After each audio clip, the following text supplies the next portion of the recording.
Coffee with கடவுள் இனி எல்லா நாளும் இனிய நாளே 3 பக்தி தொடர்கள் எளிய தமிழில் தினமும் காலை 6 மணி முதல் 9 மணி வரை காணத் தவறாதீர்கள். உங்கள் தந்தி1 தொலைக்காட்சியில். தமிழ்நாடு கல்வியில் முன்னேற இருக்கும் நிலையில் பொறாமை காரணமாகத்தான் இந்த மும்மொழி கொள்கையை புகுத்தி கெடுக்க நினைக்கிறார்கள் என திமுக அமைப்பு செயலாளர் RS பாரதி மத்திய அரசு மீது குற்றம் சாட்டியுள்ளார். பொறாமை தமிழ்நாடுல இருக்கிற உலகத்தில் நல்லா இருக்கிறாங்க.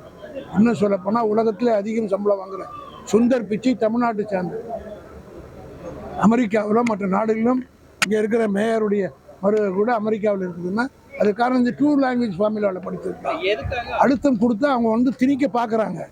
காரணம் பொறாமை. தமிழ்நாடு எல்லாத்திலும் அவுட்ஸ்டாண்டிங்காக இருக்கு, எஜுகேஷனோட வளர்ந்துருது, இதை எப்படியாவது மங்கடிக்க வேண்டும் இருக்க ஒரு தாழ்வு, அதாவது ஒரு கெட்ட நோக்கத்தோடு செய்கிறார்கள். அவங்க இவ்வளோ நாள் அங்கே 3 லாங்குவேஜ் ஃபார்முலா உத்தரப்பிரதேசத்தில் பீகாரில் பண்ணாங்க. எத்தனை பேர் போயிருக்காங்க வெளிநாட்டுக்கு? காஃபி வித் கடவுள் இனி எல்லா நாளும் இனிய நாளே 3 பக்தி தொடர்கள் எளிய தமிழில் தினமும் காலை 6 மணி முதல் 9 மணி வரை காணத் தவறாதீர்கள். உங்கள் தந்தி1 தொலைக்காட்சியில்.